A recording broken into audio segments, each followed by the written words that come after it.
আসসালামু আলাইকুম দর্শক।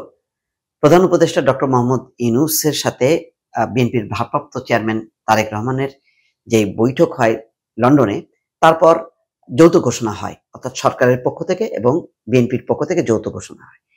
সেই যৌথ ঘোষণায় বলা হয় যে যদি সংস্কার এবং বিচার প্রক্রিয়ার যথেষ্ট অগ্রগতি হয় তাহলে ফেব্রুয়ারির প্রথমার্ধে নির্বাচনে কোনো সমস্যা নেই বা সরকারের কোনো আপত্তি নেই, সরকার সেই ব্যাপারে আগ্রহী।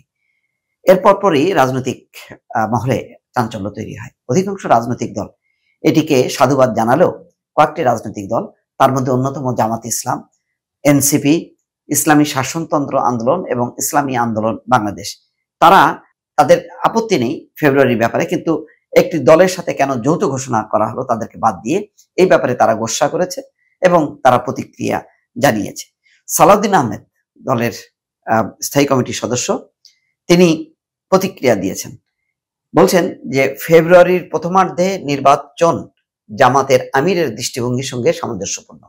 আমি আগেই বলেছিলাম, জামাতের আমির বা জামাতের নেতারা কিন্তু এক এক সময় এক এক রকম ডেট বলেছেন। তারা বলেছেন যে প্রথমে বলেছেন ডিসেম্বরে হলেও তাদের কোনো সমস্যা নেই, তারপরে খুব সুনির্দিষ্টভাবে দুটি সময়ের কথা বলেছে। একটা হলো যে রমজানের আগে, এটা হওয়াটা বাঞ্ছনীয়। তারপরে যখন নাকি প্রধান উপদেষ্টা এপ্রিলের কথা বললেন, সাথে সাথে তারা সেটিকে স্বাগত জানালো। তার আগে জামাত ইসলামীর সাথে প্রধান উপদেষ্টার যে বৈঠক হয় দলগতভাবে, তখন তারা বের হয়ে এসে এপ্রিলের কথা বলেছিল। তারপর প্রধান উপদেষ্টার ঘোষণায় কিন্তু এপ্রিল মাসটা আসে। সেটা নিয়েও প্রতিক্রিয়া তৈরি হয় যে জামাতের আমির বা জামাতের পক্ষ থেকে এপ্রিল মাসকে বলা হলো, আর প্রধান উপদেষ্টাও সেই এপ্রিল মাস বললেন যে এই এপ্রিল মাস কোনোভাবেই নির্বাচনের জন্য উপযোগী না, এবং তার কারণ হচ্ছে ঝড় বাদল, তারপরে বন্যা, মহামারী, নানা রকম কথা বলা হচ্ছিল। এসএসসি পরীক্ষার কথা, গরমের কথা এবং তার আগে রমজান মাসের কথা, সব মিলিয়ে সব পক্ষই অনেকেই বলছিল এটার কথা এবং বিএনপি তীব্রভাবে আপত্তি করছিল। যাই হোক, সেটা সমাধান হয় একভাবে, যে লন্ডনের বৈঠকের পর। কিন্তু জামাত ইসলাম প্রতিক্রিয়া ব্যক্ত করেছে, আনুষ্ঠানিকভাবে বলেছে যে একটি দলের সাথে এইভাবে যৌথ ঘোষণা হতে পারে না। তো সালাউদ্দিন আহমেদ কি বলছেন, কোন দলের প্রতি অনুরাগ নয়, বরং 2026 সালে রোজার আগে ফেব্রুয়ারি মাসে নির্বাচন হতে পারে বলে জামাতের আমির যে পরামর্শ দিয়েছিলেন সেটার সঙ্গে প্রধান উপদেষ্টার ঘোষিত নির্বাচনের নতুন সময়সূচি বা সময়সীমা সামঞ্জস্যপূর্ণ।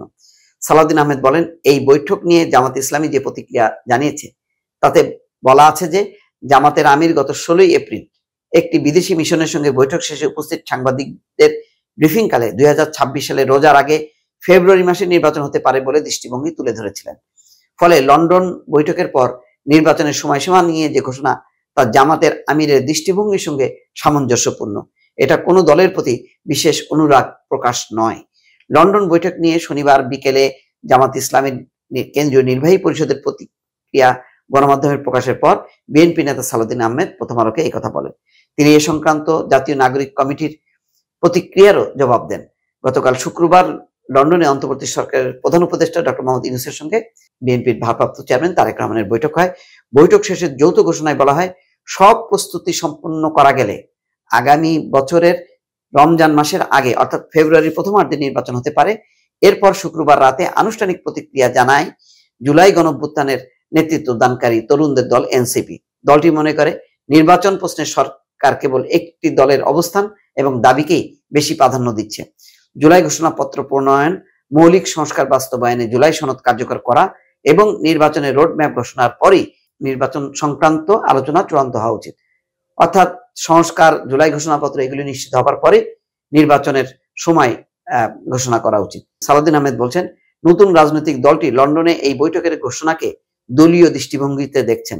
এক্ষেত্রে দলীয় দৃষ্টির ঊর্ধ্বে উঠে বৃহত্তর জাতীয় স্বার্থে সিদ্ধান্ত নেওয়া এবং তাদের আরো অভিজ্ঞতা অর্জনের পরামর্শ থাকবে। লন্ডন বৈঠকের নির্বাচনের সম্ভাব্য সময় নিয়ে সরকার এবং বিএনপির মধ্যে যে প্রক্রিয়া সমঝোতা হয়েছে সেটি যেভাবে যৌথ ঘোষণার মাধ্যমে প্রকাশিত করা হয়েছে তাতে সন্তুষ্ট হতে পারেনি। অর্থাৎ বিএনপির এখানে অপরাধটা হচ্ছে যে বিএনপি কেন ওই সরকারের সাথে মিলে বা সরকার বিএনপির সাথে মিলে যৌথ ঘোষণা দিতে গেল, এবং এই কারণেই জামাত ইসলাম, এনসিপি, ইসলামী আন্দোলন বাংলাদেশ, বাংলাদেশ খেলাফত মজলিস সহ কয়েকটি রাজনৈতিক দল প্রতিক্রিয়া দিচ্ছে। দলগুলোর নেতারা বলছেন ফেব্রুয়ারির প্রথমার্ধে নির্বাচনের ব্যাপারে তাদের দ্বিমত নেই, ভিন্ন মত নেই। দেশের বৃহত্তর রাজনৈতিক দলের সঙ্গে এই ধরনের বিষয়ে সরকারের সমঝোতায়ও তারা অসন্তুষ্ট নন। তাদের প্রশ্ন এক জায়গায়, সেটি হচ্ছে সরকার এভাবে একটি দলের সঙ্গে নির্বাচনের বিষয়ে যৌথ ঘোষণা দিতে পারে কিনা, এটা কতটা নৈতিক, এটা নিয়ে হয়তো আলোচনা করা যেতে পারে। কিন্তু এটা একেবারেই যে মানে এটার কারণে পুরো বিষয়টা যে কোনো মানে যে বিষয়ের উপরে ঘোষণা এসছে ফেব্রুয়ারির প্রথমার্ধে, এটা বিরোধিতা করার কোনো অর্থ হয় না। আর তাছাড়া এখানে বলা হচ্ছে সংস্কার এবং বিচার যথেষ্ট পরিমাণ অগ্রগতি অর্জন সাপেক্ষে এই সময় নির্বাচনটা হইতে পারে। তো এখানে মানে গুরুতর কোনো আপত্তি নেই। আপত্তির জায়গা একটাই, কেন যৌথ ঘোষণা। তো লন্ডনে তারেক রহমানের সঙ্গে সেখানে আলোচনায় যদি যৌথ ঘোষণা করে যদি একটা রাজনৈতিক স্থিতিশীলতা বা এক ধরনের পরিবেশটা শান্ত করা হয়, সেই উদ্যোগটা যদি সরকার নেয়, সমস্যা কোথায়? দর্শক ভালো থাকবেন, আল্লাহ হাফেজ। একটা ক্রিমিনাল চাল দেয় বিএনপি চাচ্ছিল যে ডিসেম্বরে নির্বাচন করার জন্য, তো ভারত চাচ্ছে নির্বাচন দেওয়ার জন্য ডিসেম্বরে, যাতে বিএনপির মধ্যে একটা কুন্দল সৃষ্টি হয়, যাতে বুঝতে পারে বিএনপি এবং ভারত একই মতামত, একই গ্রুপের লোক তারা, যাতে এটা মানুষ যেন সন্দেহ করে বিএনপিকে। এটা ভারতের একটা চাল ছিল, যাতে ভারত ডিসেম্বরের নির্বাচনে বিএনপি নির্বাচনে যায়। আর নির্বাচন একটা ধারাবাহিকতা আসতেই হবে, কারণ ডক্টর মোহাম্মদ ইউনূস স্যার যত তাড়াতাড়ি নির্বাচন দিবেন তত জনগণের জন্য উনি একটা রিয়াল হিরো থাকবেন। কারণ শেখ হাসিনা নির্বাচন দিতে চাইতো না, তার ক্ষমতা থাকার জন্য থাকতো। ডক্টর মোহাম্মদ ইউনূস স্যার তত্ত্বাবধায়ক সরকার প্রধান হওয়ার পরও যদি উনি নির্বাচন দেরি করে, তাহলে শেখ হাসিনার মধ্যে ওনার মধ্যে কোনো পার্থক্য থাকতো না। যাক, অশেষ রহমত নির্বাচনে এসেছেন। আগামী 12 ফেব্রুয়ারিতে নির্বাচন হবে। আমরা আশা করি দেশের জনগণ একটি সুন্দর ভোটের মাধ্যমে, নিরপেক্ষ দেশের মাধ্যমে যেন সুন্দর একটি নির্বাচন হয়। প্রত্যেকটা প্রার্থী যেন তার নিরাপত্তার মাধ্যমে নির্বাচন কমিশনার যেন এগুলা দায়িত্ব নেন, যাতে কনফার্ম করেন, এবং যেই সরকারই আসুক জবাবদিহিতা সরকার আসতে হবে। আর যারা দুর্নীতি করবে তাদের বিরুদ্ধে আমরা আছি, এটাই শুধু আমাদের কথা বলা ছিল। আজকে আপনার ডক্টর ইউনূস এবং তারেক রহমান সাহেবের যে মিটিংটা হয়েছে প্রায় 1.5 ঘন্টার উপরে, এটা অত্যন্ত সফল এবং বাংলাদেশের জনগণের জন্য কল্যাণ বয়ে আসবে। দুর্নীতি যারা করেছে তাদের বিচার সংস্কার যতটুকু নির্বাচন আগে সম্ভব ডক্টর মোহাম্মদ ইউনূস স্যারের পক্ষ থেকে সেটা, আর যেটা রিমাইনিং বাকি থাকবে সেটা যে কোনো সরকার আসুক তারা এটা করবে। আপনারা জনগণকে আমরা সে আস্থা দিতে চাই, সেটা বিচার হবে, সংস্কার হবে, বিচার করতে হবে যদি আল্লাহর রহমতে আমরা যদি বেঁচে থাকি।